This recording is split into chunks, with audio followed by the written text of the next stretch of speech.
आयज भावार्थ्यांचींच भुरगीं वायट रस्त्याचेर कित्याक वेतात आनी चड करून देवाच्या चाकरांचीं भुरगीं वायट कित्याक जातात?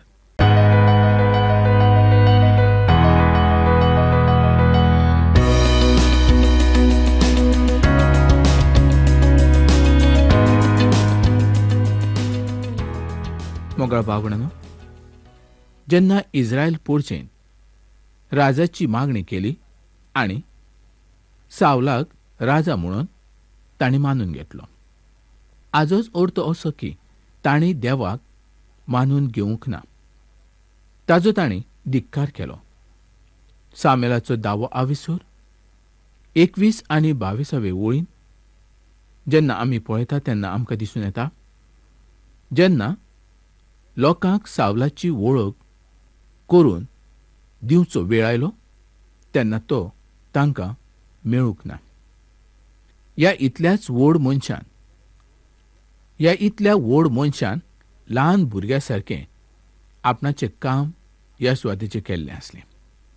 तो पळोवन वचूंक ना, पूण लिपोवन बसलेलो आसलो. तांकां सोदून ताका काडचो पडलो आनी भायर ओडून हाडचो पडलो.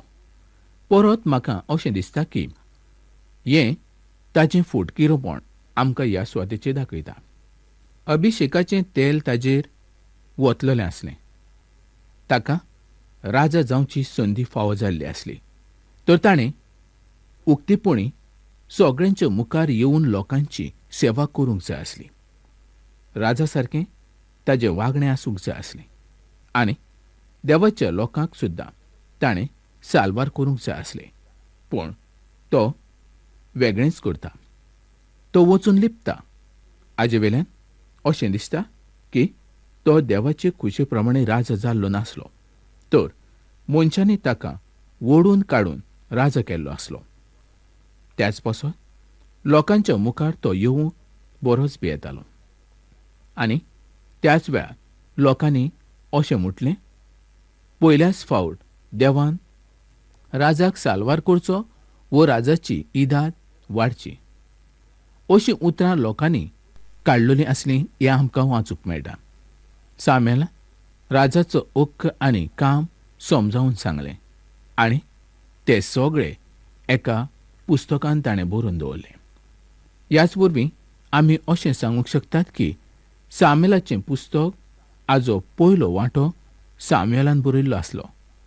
साऊल आपलें राज चलोवंक सुरवात करता. आमोनाचेर आतां ताका जैत मेळटा. सामुएला कडल्यान आतां सगळे अधिकार सावलाक मेवलेले आसले. सावलान आपणाच्या कामाची सुरवात बरे तरेन केल्ली आसली. जरी सावला संबंदी आमच्या शिकपान बरींच वायट उतरां वापरलेलीं आसात, तरी तीं सारकीं आसात हें सिद्ध करून दाखोवच्याक आमचे कडेन कांयच पुरावे नात.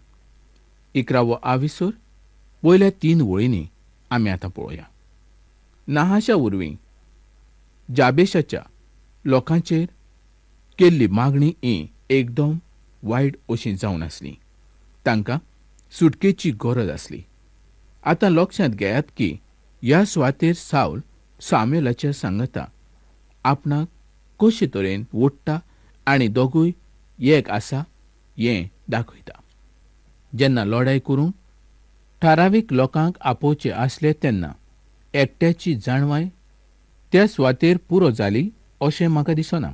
जेन्ना सामुएलान सावलाचें नांव आपणाच्या सांगातान लायलें आनी लोकांक आपयलें तेन्ना लोक आयले.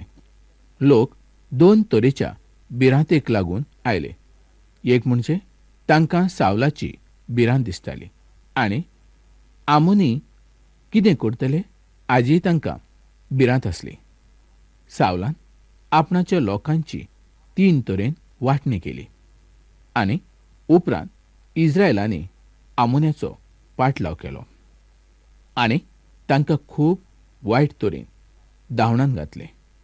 तांच्यांतले 2 जाण सुद्दां एकठांय आयले नात. ते सगळे मरून गेले. म्हणजेच तांकां धांवडावन तांणी मारून उडयले आनी एकलो अमोनी जिवंत उरलो, तो मात पळोवन गेलो. 12वी ओळ. कांय इस्रायलांनी साऊल इस्रायलाचो राजा जावचो हाजेर आपणाचें मोन दाखोवंक ना. तांणी ताका विरोध केलो. पूण सामुएलान तांच्या विरोधा कडेन आपणाचें लक्ष लावंक ना. जो पर्यंत सगळें राष्ट्र सावराचे वाटेन एक जावंक ना तो पर्यंत. आमोनाच्या विरुद्ध जशी लढाय ताणें केली ती पळोवन तांचो विरोध बरोच उणो जाल्लो आसलो. 13 ते 15 वळींनी जर आमी पळयलें तर आमकां दिसून येता आतां सगळ्या इस्रायल लोकांनी सावलाक राजा म्हूण मानून घेतलो. आतां तुमी म्हणटले की तांचें सावला संबंदीचें मत चुकीचें जावन आसलें. पळयात ताणें कितलें बरें काम केलें. खऱ्यांनीच ताणें बरेंच काम केल्लें आसलें. तर मुखार येताचें काम अशेंच चालूच उरना. तर जायत्यो अडचण्यो ताच्या जिवितांत येतात. त्यो आमकां पळोवंक मेळटात. ही तर खूब वायट अशी गजाल जावन आसा. ताजी काणी ह्या सुवातेचेर सोंपना. सामुएला कडल्यान आतां सगळे अधिकार सावला कडेन वेतात. 12व्या आविसुराची सुरवात सामुएलाच्या निमाण्या गिता वरवीं जावंक पावता. हें सामुएलाचें निमाणें गीत जावन आसा. हें ताजें निमाणें भाशण जावन आसा. तो एक खूब बरो आनी वेगळोच असो मनीस जावन आसा. आतां सावलान ताका फाटीं घातलेलो आसलो आनी ताजे अधिकार सावलाच्या हातांत गेल्ले आसले. सावलान आपणाच्या अधिकाराचो सारको उपेग करूंक जाय आसलो आनी ताणें तशें केल्लें जाल्यार देव ताका सगळ्या आशिर्वादान भरचो आसलो. सामुएल देवाच्या मंदिरांत व्हड जाल्लो आसलो. ताजें जिवीत एक वेगळेच तरेचें अशें आमकां दिसूंक लागता आनी खऱ्यांनीच तें वेगळेच तरेचें आसलें. तो सदांच लोकांच्या नदरे मुखार रावणारो जावन आसलो. लोकांच्या मोदेकांत तो रावून लोकांक पळयतालो आनी लोक ताका पळयताले. ताच्या सोर भोंवतणी सदांच लोक आसताले. तो लोकांच्या मोदें बरे तरेन वावुरतालो आनी लोकांनी ताका मानून घेतलो. आयज सुद्दां आमी पळयता की जर कोण लोकांच्या मोदें आपणाचें बरें काम करता तो सगळ्या लोकांक जाय असो दिसता आनी ताका लोक मानून घेतात. पूण जर ताच्या वागण्यांत कितेंय तरी तांकां दिसूंक लागलें तर लोकांचे नदरे मुखार तो पडटा. लोकांक तो नाका असो दिसता. पूण सामुएलाचें वागणें वेगळेच तरेचें आसलें. देवान ताका जल्मानूच वेंचून काडलेलो आसलो. देवाचे येवजणेन सगळीं कामां तो करतालो कारण देवाचो हात ताजेर आसलो. मोगाळ बाबड्यानो, खरेंच दुखाची गजाल ती हीच. जेन्ना ताणें सावलाक वेंचून काडलो तेन्ना ताणें देवाक विचारूंक जाय आसलें. देवाची सारकी येवजण ताणें घेवंक जाय आसली. तेन्नाच इस्रायलांत बरें राज चलतलें आसलें. पूण सावलाचें जिवीत एक वेगळेच तरेचें जावन आसलें. जरी तो सोबीत आसलो तरी ताचें भितरलें जिवीत सोबीत नासलें. आयज असले तरेचे सोबीत लोक आमकां आवडटात. आमकां ते बरे लागतात. पूण तांचे भितर कितें आसा हें आमकां समजना. खरेंच देवाचे भुरगीं देवाच्या उतरा प्रमाणे चल्लेलीं जाय. देवाच्या उजवाडा सारकी ती आसूंक जाय. पयलें सामुएलाचें पुस्तक 12वो आविसूर आनी 3री ओळ. जो मनीस सदांच लोकांच्या नदरे मुखार रावलो, जो इतलीं वर्सां बरें काम करणारो आसलो, ताणें बरो कारभार चलयलो. ताका बरोच ग्रेस्त वो श्रीमंत जावंक जावची संदी आसली. पूण ताणें तसलें कांयच काम केलें ना. तो ग्रेस्त जालो ना आनी ताणें कसलेंच दुडूय एकठांय केलें ना. ताजें सगलें काम प्रमाणीकपणान जाल्लें आमकां पळोवंक मेळटा.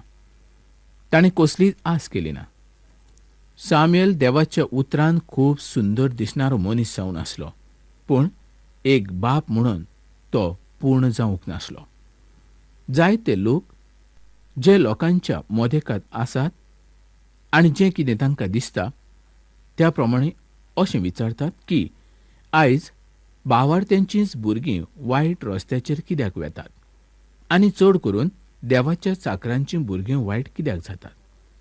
मोगाळ भावंडांनो, खरेंच ह्या प्रस्नाचो जबाब हांवूय तुमकां सांगूंक शकना आनी म्हज्या लागीं ह्या प्रस्नाचो जबाबूय ना.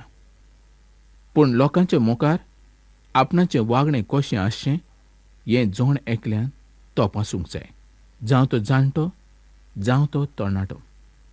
सामेलाचें जिवीत लोकांच्या मुखार आनी देवाच्या मुखार एकदम बरें आसलें, पूण सावलाचें जिवीत तशें नासलें. सामेलान म्हटलें, जर आपणें कोणाचें कितें वायट केलां तर तें आपूण ताजें फारीक करता. ही ताजीं उतरां आयकून गर्देंतल्यान जायते लोक ताजेशी येवन उलयतले आसले की तुवें म्हजी सारकी नीत करूंक ना. पूण कोणूच मुखार आयलो ना आनी तांणी ताच्या विरुद्ध कांयच म्हणूंक ना. 5वी ओळ. सामुएलाचें जिवीत इतलें बरें आसलें की तो सगळ्या लोकांच्या मुखार उबो रावन उलोवंक शकलो. जरी ताका चड उजवाडान सुद्दां कोणें पळयल्लो आसलो तरी ताचे भितर थोडें सुद्दां काळें कोणाकूय दिसचें नासलें. इतलो तो प्रमाणीक जावन आसलो, इतलो तो सुंदर जावन आसलो. ताजें भितरलें आनी भायलें जिवीत सारकें जावन आसलें. ताणें दोन तरेन कोणाचीच नीत करूंक ना. तो देवाचो खरो चाकर जावन आसलो. इस्रायलाच्या इतिहासान पळयल्यार ताचें नांव आमकां खूब सुंदर दिसता. खरेंच असले तर देवाचे चाकर ह्या संवसारान आसत जायत जाल्यार ह्या संवसाराचें कितलें बरें जातलें. मोजेसान, जोशुवान, गिडियनान आनी आतां सामुएलान देवाची सारकी नीत करूंक सुरवात केल्ली आसली. नव्या करांत सुद्दां हीच पद्दत आमकां दिसूंक लागता. जेन्ना स्टिफनाक सानेद्रियाच्या मुखार उबो रावचो पडलो तेन्ना ताणें इस्रायलाचो इतिहास सुरू केलो. सामुएल लोकांक देवाचे विश्वासपण आनी ताची काकूट, दया, मोग हेंच दाखोवन दिता. हाजो उगडास तो तांकां करून दिता. जेन्ना ते देवा पासून पयस गेले तेन्ना देवान तांकां दुस्मानाच्या गुलामपणांत धाडले आनी त्या गुलामपणांत तांकां बरेंच दूख आनी त्रास सोंसचें पडलें आनी तांणी देवाक उलो मारलो. तेन्ना देवान तांकां तांच्या गुलामपणांतल्यान सुटका फावो केली. सामुएल सांगता, जसो देवान आमकां मिस्पा ह्या सुवातेचेर आदार केलो तसो ह्याय सुवातेर ताणें आमकां आदार केल्लोच आसा. उपरांत सामुएलान तांचें आतांचें जिवीत कशें आसा हें दाखोवन दिल्लें आसा. 13वी ओळ. सामुएल ह्या सुवातेर सारकेंच सांगता की सावलाक लोकांनी निवडून घेतलेलो आसा. जायते लोक म्हणटात की चड जाणांचो आवाज म्हणजे देवाचो आवाज जावन आसा. पूण पवित्र पुस्तक बायबल ह्या संबंदी कांयच सांगना. लोकांक साऊल जाय आसलो. देवान दाविदाची निवड केल्ली आसली. दाविदाक देवान विचून काडलेलो आसलो. जेन्ना देव कोणाकूय विचून काडटा तेन्ना तें सारकें काम तो करता. 14वी ओळ. सावलाक लोकांनी विचून काडलो. देव ताका नाकारी नासलो तर देव ताका संदी दितालो.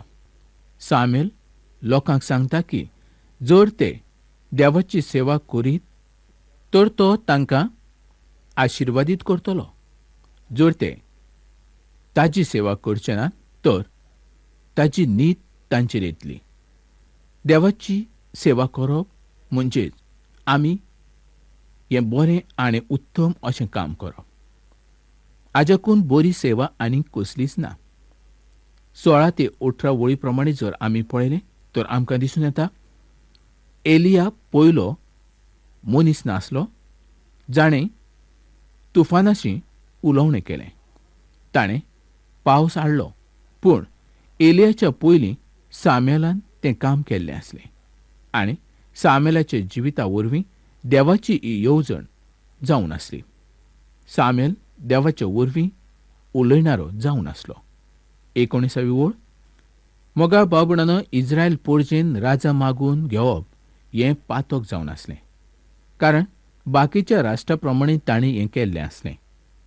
देवाक नाका आसलें आपणाच्या पोरजेचेर कोण राजा आसचो.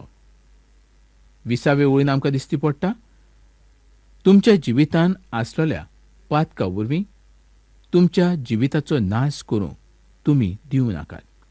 तुमी कितेंय जरी केलें तर ताजें बोगसणें मागूंक विसरूं नाकात. तुमी कोणूय आसूं दी, देव हो एकूच जावन आसा. तो आमच्या सगळ्या पातकाचें बोगसणें आमकां दिता आनी आमकां तो आशिर्वाद दिता. पयलींचें जिवीत तुमकां खबरूच आसा.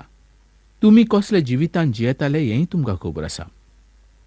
आयज तोच देव तुका आनी म्हाका सांगता.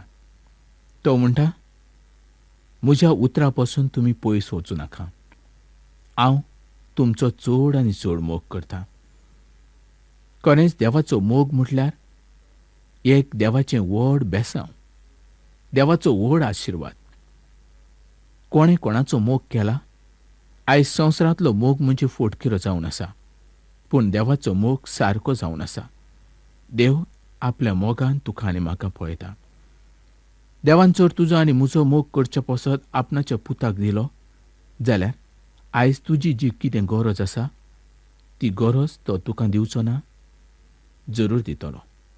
जर तुका भावार्थ आसा आनी जर तुवें खऱ्या काळजान दुनिया जेजू क्रिस्ताचेर विस्वास दवरला तर तुजी सगळी गरज आयजूच भागतली. तर मोगा बाबणानो, कसलेच हुस्के काडपाची गरज ना. आयज जें कितें तुज्या काळजान आनी मनान आसा तें चीट बरय आनी म्हाका कळय. हांव तुज्या बसत मागणी करूंक पळयतां. तर मोगा बाबणानो, ही कार्यावळ हांगा सोंपोवया आनी फुडल्या कार्यावळीन आमी परत मेळुया.